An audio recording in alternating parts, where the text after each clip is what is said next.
بسم اللہ الرحمن الرحیم الحمدللہ رب العالمین والصلاة والسلام علی ختم المرسلین۔ قرآن حکیم کو سمجھنے کا جو سلسلہ ہم نے اس رمضان المبارک میں شروع کیا ہے، آج ہم جو ہیں وہ 12ویں پارے پہ پہنچ آئے ہیں، اور جو 12واں پارہ ہے اس میں 16 رکوع ہیں، 176 آیات ہیں۔ اس میں 11ویں اور 12ویں سورہ ہے۔ سورہ 11ویں جو سورہ ہود ہے اس کی آیت 5 سے 123 تک اس میں شامل ہے، اور اس کے بعد 12ویں سورہ یوسف شروع ہو جائے گی، جس کی 1 سے 52 1 to 52 آیات جو ہیں اس میں ہیں۔ تو اس پارے کے آغاز میں ہی اللہ تعالیٰ فرماتے ہیں کہ زمین پر چلنے والے ہر جاندار کا رزق جو ہے وہ اللہ تعالیٰ کے ذمہ کرم پہ ہے۔ اس کے بعد جناب چلتے ہیں کہ آگے، تو پھر تخلیق کائنات کا جو مقصد اللہ تعالیٰ بتاتے ہیں وہ ہے کہ انسان کے خیر و شر کی آزمائش، اور پھر انسان کی خود غرضی کو بیان کیا گیا ہے کہ جب اس کو اللہ تعالیٰ کی طرف سے کوئی نعمت ملتی ہے تو اس کا وہ شکر گزار نہیں ہوتا، لیکن جب نعمت چھن جاتی ہے تو پھر وہ نا امید اور ناشکرہ ہو جاتا ہے۔ اور اس طرح اگر مصیبت کے بعد کوئی نعمت ملے تو انسان پھر اتنانا شروع کر دیتا ہے، شیخی بگاڑتا ہے، ظاہر ہے وہ اپنی کہے گا کہ یہ میری وجہ سے جو ہے وہ سارا کچھ ہے۔ البتہ ہر حال میں جو لوگ صابر و شاکر رہتے ہیں اور عمل صالح کرتے ہیں تو ان کے لیے اللہ تعالیٰ نے بخشش اور بڑا اجر رکھا ہے۔ اور اللہ تعالیٰ نے اپنے نبی اکرم صلی اللہ علیہ وآلہ وسلم کی تسلی کے لیے فرمایا کہ کفار جو ہے وہ طرح طرح کی آپ سے فرمائشیں کرتے ہیں، ڈیمانڈز کرتے ہیں۔ کبھی کہتے ہیں کہ آپ کے پاس کوئی خزانہ کیوں نہیں ہے، آپ کے لیے کوئی جو ہے وہ فرشتہ کیوں نہیں اترا، تو آپ جو ہے اس پہ جو ہے وہ پریشان نہ ہوں۔ ان لوگوں کا کام اس طرح کی باتیں کرنا، اور جو اس طرح کے باتیں کرتے ہیں اللہ تعالیٰ کا عذاب ان کے لیے جو ہے وہ ہے۔ اور اس سورہ میں قرآن حکیم کے کلام الہی ہونے کا جو انکار جو لوگ کرتے تھے کہ قرآن اللہ تعالیٰ کی طرف سے نہیں ہے، ایک مرتبہ پھر ان کو چیلنج دیا گیا۔ یا آپ کو یاد ہے کہ پہلے سورہ بقرہ کے آغاز میں بھی آیا تھا کہ اس جیسی کوئی ایک صورت بنا کے لاؤ، پھر ایک مقام پہ آتا ہے کہ چند آیات بنا کے لاؤ۔ یہاں پہ کہا گیا کہ اپنے تمام حامیوں کو بلا لو اور قرآن جیسی 10 صورتیں بنا کے لاؤ۔ تو کیونکہ یہ سورہ ہود جو ہے وہ مکہ میں نازل ہوئی، تو اولین مخاطبین جو مشرکین مکہ تھے وہی قرآن کی مخالفت کرتے تھے، ان کو چیلنج دیا گیا، اور یہ چیلنج الحمدللہ قرآن کا جو ہے وہ قیامت تک ہے کہ قرآن کہتا ہے کہ اس جیسی کوئی صورت بنا کے اگر لائے تو پھر بات ہے۔ اور آیت 23 میں کہا کہ جو لوگ ایمان لائے ہیں، جنہوں نے نیک عمل کیے ہیں، اپنے رب کے حضور عاجزی کی ہے، تو یہ لوگ ہمیشہ جو ہے وہ جنت میں رہیں گے۔ پھر آیت 25 سے حضرت نوح علیہ السلام کا جو واقعہ ہے اس کی تفصیل شروع ہو جاتی ہے، ان کے قوم کے حالات بیان کیے۔ پھر نوح علیہ السلام کو حکم ہوا کہ چونکہ عذاب آنے والا ہے تو اللہ تعالیٰ کی نگرانی میں، اللہ تعالیٰ کی ہدایت میں، وحی کے مطابق انہوں نے جو ہے وہ کشتی بنائی۔ جب وہ کشتی بنانے لگے تو ان لوگوں نے پہلی مرتبہ اس چیز کو ظاہر دیکھا، تو وہ قوم کے جو سردار تھے اس کا مذاق اڑاتے تھے کہ یہ آپ کیا بنا رہے ہیں۔ تو آپ نے فرمایا کہ اللہ تعالیٰ کے حکم کے مطابق جو ہے وہ عذاب آنے والا ہے۔ اور پھر جب عذاب آیا پانی کا تو آپ نے اپنے گھر والوں کو اس کشتی میں سوار کیا، اہل ایمان کو سوار کیا، اور پھر جتنے وہاں پہ وہ جانور تھے ان کا ایک ایک جوڑا اس میں جو ہے وہ سوار کر لیا۔ اور پھر جناب وہ پانی کا جب اتنا زیادہ بہاؤ آیا تو حضرت نوح علیہ السلام نے پھر اپنے بیٹے جو ان پہ ایمان نہیں لائے تھے انہوں نے کہا کہ تم بھی ہماری کشتی میں سوار ہو جاؤ، کافروں کے ساتھ نہ رہو، یعنی تم ایمان لے آؤ۔ تو اس نے کہا کہ نہیں، میں پہاڑ کی کسی اوٹ میں جو اپنے آپ کو بچا لوں گا، ایسا کوئی مسئلہ نہیں۔ پھر اس دوران پانی کی ایک موج آئی اور وہ جو ہے وہ پانی کی موج میں جو ہے وہ ڈوب گیا۔ آپ نے کہا کہ آج اللہ کے حکم کے علاوہ کوئی شخص بچ نہیں سکے گا۔ اور پھر اس کے بعد اللہ تعالیٰ نے پانی سے کہا کہ آسمان سے کہا کہ تو تھم جا، اور پانی جو ہے وہ رک گیا۔ اور پھر حضرت نوح علیہ السلام کی کشتی جو ہے وہ ایک پہاڑ کوہ جودی پہ جا کے ٹھہری، اور پھر اس کے بعد وہ سلامتی کے ساتھ اس سے اتر گئے۔ تو حضرت نوح علیہ السلام کے واقعے کے بعد پھر آیت 50 سے قوم عاد کا جو ہے وہ ذکر شروع ہوتا ہے، جن کی طرف حضرت ہود علیہ السلام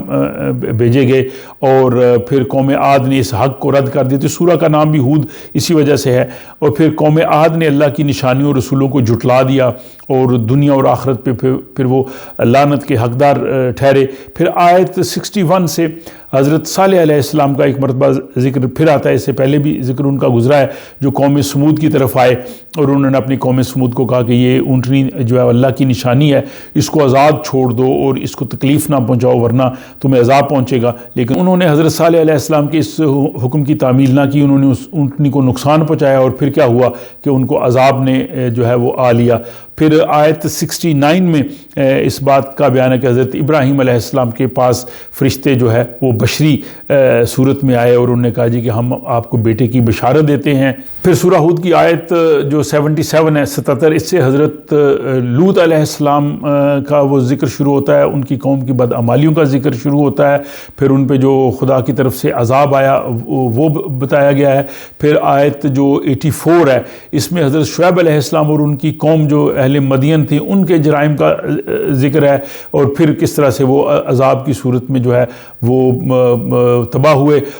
تو قرآن حکیم نے جو انبیاء سابقہ کے جو اقوام ہیں ان کے جو حالات بیان کیے ہیں، یہ صرف ایک کہانی کے طور پہ نہیں بیان کیے بلکہ یہ غور و فکر کے لیے کیے ہیں۔ ہمارے لیے اس میں پیغام ہے کہ ماضی میں یہ قومیں تھیں، یہ انبیاء ان کی طرف گئے، ان قوموں نے اپنے انبیاء کے ان احکامات پہ عمل نہیں کیا، انہوں نے خدا کے احکامات کو چھوڑ دیا اور وہ سرکشی کی جس کا انجام ان کی ہلاکت پہ ہوا۔ تو آج ہم مسلمان اگر وہ جو سابقہ قومیں تھیں ان کے ان جرائم پہ چلیں گے تو ہمارا حال بھی وہی ہوگا۔ یہ قرآن کا مقصد یہ ہے، یہ قرآن کوئی تاریخ کی کتاب نہیں ہے بلکہ یہ فلسفی آف ہسٹری بتاتا ہے کہ ماضی میں یہ ہوا، اس کا نتیجہ یہ نکلا، آج تم یہ کرو گے تو اس کا نتیجہ بھی یہی نکلے گا۔ اور یہی وجہ ہے کہ قرآن میں بہت زیادہ یہ واقعات ہیں سابقہ اقوام کے، سابقہ انبیاء اکرام کے۔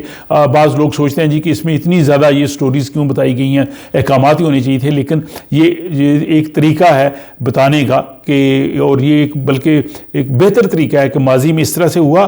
اور آپ کے ساتھ بھی ایسے ہو سکتا ہے اگر تم بھی ایسے نہیں کرو گے۔ اس کے بعد جناب آیت 23 میں ہے کہ آسمانوں و زمینوں کا سب غیب اللہ تعالیٰ کے لیے مختص ہے، اور اللہ تعالیٰ کی عبادت کیجیے، اللہ تعالیٰ پر ہی توکل کریں، اور لوگ اس کے باوجود جو ہے وہ غافل ہو جاتے ہیں۔ تو اس کے ساتھ یہ سورہ ہود جو ہے وہ اپنے اختتام کو پہنچتی ہے، اور پھر سورہ یوسف شروع ہو جاتی ہے۔ یہ بھی مکہ میں نازل ہوئی اور اس 12ویں پارے میں اس کی جو ہے وہ 52 آیات ہے، 52 آیات ہیں۔ تو جیسے نام سے ظاہر ہے یہ حضرت یوسف علیہ السلام کے بارے میں ہے، اور یہ بڑی صورتوں میں ایک ایسی صورت ہے کہ جس میں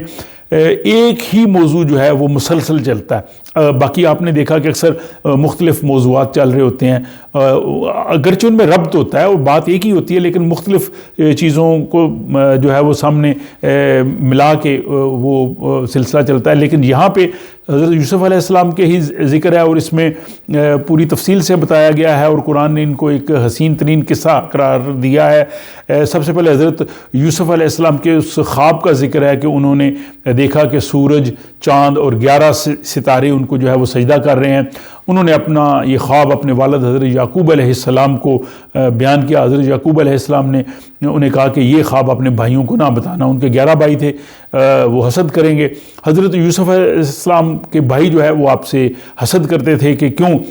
وہ باپ ان کو اتنا پیار کرتے ہیں، اور انہوں نے پھر باہمی مشورے سے ایک سازش کے تحت حضرت یوسف علیہ السلام کو اپنے والد سے جدا کیا، ان کو باہر لے گئے اور پھر ان کو وہ گہرے کنویں میں ڈال دیا، اور پھر وہ آگے کہا جی ان کو تو بھیڑیا کھا گیا۔ بالآخر جو تکالیف سہنے کے بعد حضرت یوسف علیہ السلام ایک غلام کی حیثیت سے عزیز مصر کے، جو مصر کا اس وقت بادشاہ تھا، حکمران تھا، اس کے دربار میں پہنچے، اور پھر جو وہ مصر کا حکمران تھا اس کی بیوی نے کہا کہ ہم اس کو اپنا بیٹا بنا لیتے ہیں، ہم اس کو اپنے پاس رکھ لیتے ہیں۔ پھر جب حضرت یوسف علیہ السلام پختہ عمر کو پہنچے تو وہی جو مصر کا حکمران تھا عزیز مصر، اس کی بیوی جس کا نام جو ہے وہ زلیخا بتایا جاتا ہے، اپنے گھر کے دروازے بند کر کے حضرت یوسف علیہ السلام کو جو ہے وہ دعوت گناہ دی، اور حضرت یوسف علیہ السلام نے فرمایا کہ میں اپنے اوپر احسان کرنے والے سے احسان فراموشی نہیں کر سکتا۔ تو پھر حضرت یوسف علیہ السلام باہر دروازے کی طرف لپکے، اور عزیز مصر کی بیوی نے پیچھے سے ان کی قمیض پکڑی جو پھٹ گئی۔ اسی اثناء میں جو ہے وہ اس کا شوہر آ گیا، اور پھر وہ ظاہر جب رنگے ہاتھوں کو پکڑا جاتا ہے تو اس کی کیا صورتحال ہوتی ہے، اور اس نے الزام جو ہے وہ حضرت جو ہے وہ یوسف علیہ السلام پہ جو ہے وہ رکھ دیا۔ تو پھر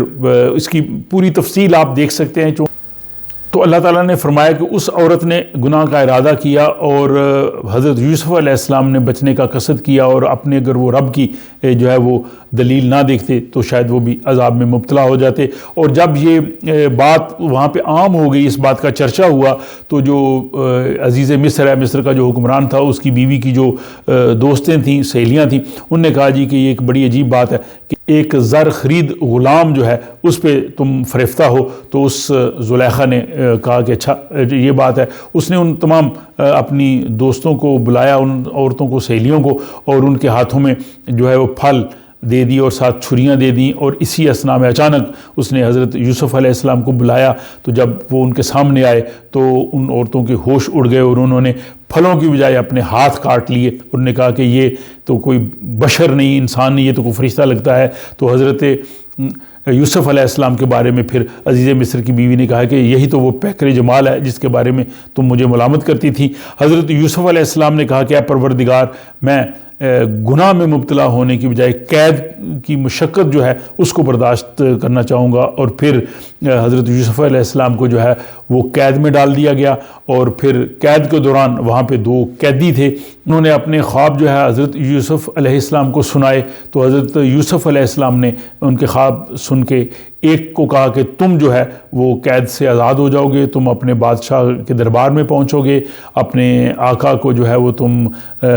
شراب وغیرہ پلاؤ گے۔ جبکہ دوسرے کو کہا کہ تمہیں جو ہے وہ موت کی سزا ملے گی، تمہیں سولی پہ چڑھا دیا جائے گا، اور تمہارا گوشت جو ہے وہ پرندے نوچ نوچ کر کھائیں گے۔ اور پھر ایسا ہی ہوا کہ ایک شخص جو تھا اس کو سولی پہ چڑھا دیا گیا، جس کو حضرت یوسف علیہ السلام نے بتایا تھا کہ تمہیں موت کی سزا ہوگی، اور دوسرے جسے کہا تھا کہ تمہیں قید سے آزاد کر کے بادشاہ کے دربار میں پہنچا دیا جائے گا، تو وہ جناب بادشاہ کے دربار میں پہنچ گیا۔ پھر جب وہ بادشاہ کے قریب ہوا تو پھر بادشاہ نے ایک دن ان کو اپنا خواب سنایا کہ 7 تندرست گائیں جو ہیں، 7 دبلی گائیں جو پتلی گائیں ہیں، ان کو وہ کھا رہی ہیں، اور فصل کے جو ہیں وہ 7 جو خوشے ہیں وہ سبز ہیں اور 7 خشک ہیں۔ تو پھر بادشاہ نے جب اپنے درباریوں سے اس خواب کی تعبیر پوچھی تو وہاں پہ وہ جو شخص قید سے آزاد ہو کے آیا تھا، اس نے یہ خواب سنا، وہ حضرت یوسف علیہ السلام کے پاس آیا اور اس نے کہا جی کہ ہمارے بادشاہ نے یہ خواب دیکھا ہے۔ حضرت یوسف علیہ السلام نے انہیں بتایا کہ 7 سال جو ہے وہ تم پہ خوشحالی اور سب جو ہے وہ شادابی رہے گی، اور پھر 7 سال جو ہے وہ قحط کے آئیں گے، اور تمہیں چاہیے کہ جو جب زیادہ فصل ہو، 7 سال خوشحالی کے ہوں، اس پہ جو ہے وہ تم اتنا غلہ اناج جو ہے اکٹھا کر لو کہ جب خشک سالی ہو تو پھر جو ہے اس کے لیے تم اسے استعمال کرو۔ تو اس کے ساتھ ہی یہ 12واں پارہ جو ہے وہ ختم ہوتا ہے، لیکن یہ حضرت یوسف علیہ السلام کا جو واقعہ یہ چلتا ہے، کیونکہ سورہ یوسف جو ہے وہ 13ویں پارے میں بھی ہے، تو اس کے بعد باقی جو واقعات ہیں حضرت یوسف علیہ السلام کا جو واقعہ ہے اور سورہ یوسف کا باقی حصہ ہے وہ 13ویں پارے میں آپ جو ہے وہ ملاحظہ فرما سکیں گے۔ اللہ تعالیٰ ہمیں قرآن حکیم کو پڑھنے، غور کرنے، سمجھنے، اس کو اپنی زندگی کا حصہ بنانے کی توفیق عطا فرمائے۔ کہنے میں، سننے میں، سمجھنے میں دانستہ یا نادانستہ کوئی غلطی ہوئی ہو اللہ تعالیٰ ہمیں معاف فرمائے۔ اپنی دعاؤں میں مجھے اور میرے اہل خانہ کو ضرور یاد رکھیے۔ اللہ تعالیٰ آپ سب کو شاد و آباد رکھے، صحت تندرستی عطا فرمائے، رزق کی فراوانی عطا فرمائے اور عزت و آبرو سے رکھے۔ تو اس کے ساتھ ہی آپ مجھے اجازت دیجیے۔